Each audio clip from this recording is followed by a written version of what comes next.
Dr. Dubeux is a forage specialist at the Research Center in Marianna, Florida, and he will talk to us today about nitrogen fixation.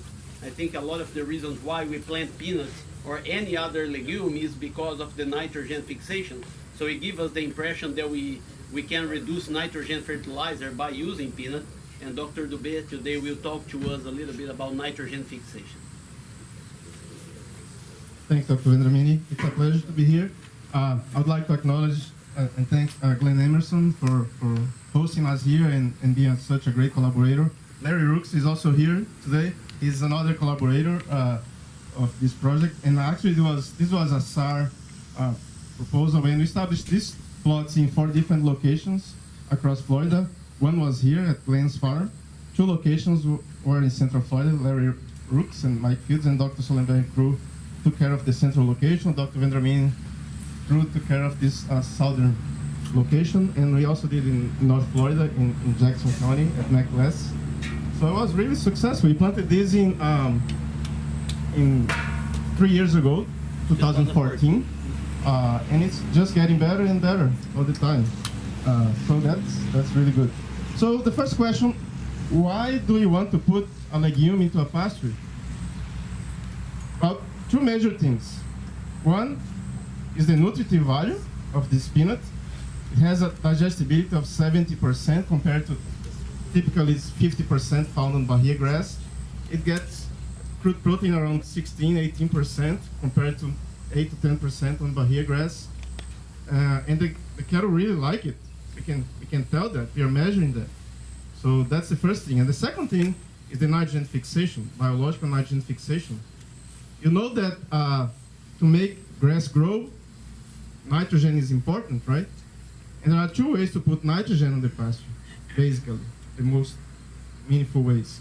Apply fertilizer, nitrogen fertilizer, or add some legumes. Because the legumes, they can fix, there's plenty of nitrogen in the air. 78, 79% of whatever we breathe here is nitrogen, but it's not available to the plant. So the legumes, and perennial peanuts is one of them, they have the ability to associate with soil microorganisms and get this nitrogen from the air and put it to the ground in ways that that nitrogen can be available later for the cattle and for the plants. A lot of people ask, well, that legume is fixing nitrogen, but it's not really sharing that nitrogen with the grass that is growing around that legume. But, well, there are different ways that nitrogen from the legume can be transferred to the grass. And in a grazing system, you know, the most easy way is, you know, the cow eat the legume, which they really like it, and then 80 to 90% of that nitrogen that they eat goes back to the pasture through the excreta, urine, and dung. And they do that all over the place, right? Scatter around. Sometimes they do prefer, you know, shade and water, but in general, they do spread that in the pasture. And that's a way of transferring the nitrogen from the legume to the grass. And there are also, you know, root decays, nodule decays, you know, mycorrhiza that you don't know much. We're still trying to learn that part from the legume to the grass. And there are numerous ways that can happen. But in a grazing system, that happens much more easy. It's much easier to transfer than in a hay system where you're just mowing and taking everything out. And we have a great successful story here. You know, those 2 plants, Bahia grass and perennial peanut, they do get along well. And perhaps one of the reasons is that they came from the same place. From South America, southern Brazil, northern Argentina. So they grew along together since the beginning, and they came from South America, just like Dr. Vendramini and myself. And yes, so they grow along really well. And it's not really easy to find that good combination of a grass and a legume that grows well together. That's not typically the case, no. The legume story is not very successful. But here, we have the opportunity to have a very successful story of perennial peanut and Bahia grass. They like sandy soils, and guess what? They have plenty of sandy soils in Florida, right? The rainfall here in Florida is just perfect for perennial peanut. They do, you know, tolerate well the grazing and also the cold weather that you have. That is not really a big problem here, but in North Florida sometimes we do really get cold weather. So we have the opportunity to have a very big successful story of growing grass and legumes together here in Florida. And you need to take advantage of that. We need to expand that. Getting specifically on the nitrogen fixation, yes, peanut, they do fix nitrogen. We did a trial in North Florida assessing 7 different varieties of peanut. Equator, Florida Grace, Peace, Tiro, Arbrook, Arbelic, Latitude 34, those different ones. And the biological nitrogen fixation ranged from 120 to 200 pounds of nitrogen per year. That's a lot. But this was a monoculture of a perennial peanut. It was a small plot trial on monoculture of Bahia grass, or on monoculture of peanut, I'm sorry. So if you mix them with the grass, I expect that fixation to be lower than this, because basically you have less peanut in that same unit of area. And the biological nitrogen fixation is driven by the biomass production of the peanut. So in that case, the most productive ones also fixed more nitrogen at the end. And they were like Arbrook, Peace, and Tear were the most productive ones in that trial. EcoTurf was in the mid-range, and Florida Graze at the lower range of fixation. But even Florida Graze, it still fixed 120 pounds of nitrogen per year. So there are pretty much 2 pools of nitrogen that the plant can use: the air and the soil. And how do you know how much nitrogen is fixed? We use a technique with nitrogen 15 stable isotopes, and the composition of stable isotopes in the air is different from the soil. The nitrogen has 2, those are 2 most common isotopes, nitrogen 14 and 15. The 15 is the heavy one, and usually the plants don't like the heavy ones. They're left behind. And but if a plant that fixes nitrogen, you can tell by assessing the nitrogen 15 on that plant, you can tell how much came from the air and how much came from the soil. In the case of perennial peanut, 80 to 85% of that varies a little bit across the evaluation, but 80 to 85% of the nitrogen from that plant came from the air, came from fixation. Right? There is also a huge amount of nitrogen in the root and rhizome pool, the below ground biomass. In that trial, we are assessing that for 5 years. I mean, it was established for 5 years. Dr. Blount established those plots, and we're assessing them. And there was, it varies from variety to variety, but more than 20,000 pounds of biomass below ground in some of the varieties. 10 tons of below ground biomass. And the nitrogen concentration of those rhizomes is around 1.5, 1.7%. So you have a huge amount of nitrogen below ground as well, but is within that root and rhizome pool. We don't know how much of that turns over every year. That's an ongoing question that we still need to answer. But for sure, some of that turnovers over time along the year, and that also is a potential source of nitrogen if you're growing together the grass and the legume. So in summary, I don't expect the fixation on mixtures like this be as much as the numbers that I'm talking here, like 150 or 200 pounds per year. But I would expect at least, something like 50 to 100 pounds of fixation. It depends on how much peanut you have in that area. But that's still a lot. Let's put 100 pounds of nitrogen. If you put 40 cents per unit of nitrogen, that's $40.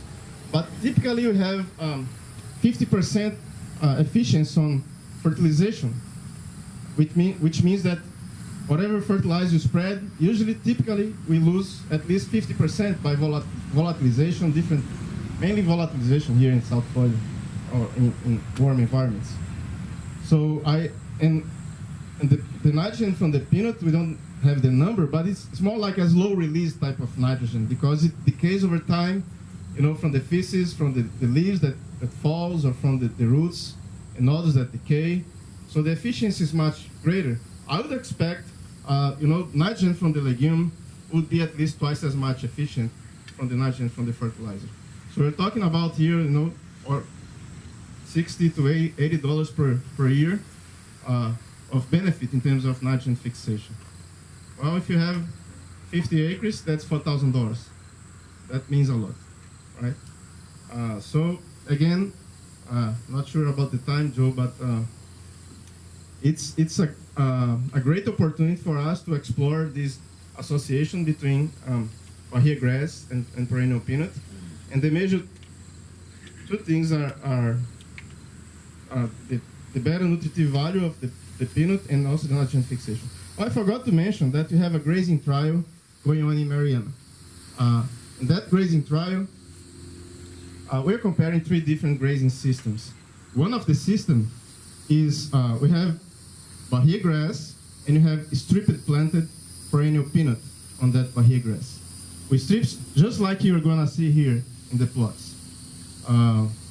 So during the summer, that's our system, Bahia grass and perennial peanut. During the winter, we oversee that whole thing with a mixture of grass and legume, of clovers. So that's our grass legume system. And we are only putting in that system 30 pounds of nitrogen per year during the fall to help the small grains to come up, because it's a no-till system. The other system that you're comparing with this is a grass fertilized system. In that one, we have Bahia grass during the summer with no legumes, but we're applying 100 pounds of nitrogen. We're splitting in 2 applications of 50 each. During the fall, we oversee that area with a mix with grass, just grass, no legumes. Some small grains, rye and oats we are using. And then we put 100 pounds more during the fall. So that system has 200 pounds of nitrogen. And the grass legume mixture, we are applying only 30 pounds of nitrogen. And guess what? The data that we have shows that you can produce as much animal performance, animal gain per area on the grass legume mixture compared to the grass fertilized system. We are producing the same livestock gain per unit of area. Sometimes the stocking rate of the fertilized system is greater, but the average daily gain on the peanut system is at least 50% greater, although the stocking rate sometimes is lower. And at the end of the story, the amount of livestock per unit area is about the same. We produced last year, after almost 300 days of grazing, average stocking rate of 1.5 steers per acre. We produced 610 pounds of livestock gain, cattle weight per acre in that system, in that grass legume mixed, and 600 pounds in the grass fertilized system. So with that, we can show that the legumes can really help by putting nitrogen into the ground, by increasing the performance of the animals, and at the end of the story, you have a sustainable system, which you don't need to put a lot of money out of your pocket to buy fertilizer. You do need some upfront investment to put the peanut in, and we are trying to somehow find ways to work on that, try to talk to FDEX and other agents to see if they can help us to do that. But yes, if you establish, like Dr. Solenberg was mentioning, you have 30 plus years of perennial peanut under grazing in Gainesville. Dr. Blount also mentioned, 40, 50 years of perennial peanut under grazing, and still there. The strips here and in the other 3 locations, they're just getting better every year. The strips at Mariana Trial just getting better, the peanut just spreading through the grass. And again, we have the technology to put that in. We have the technology to establish.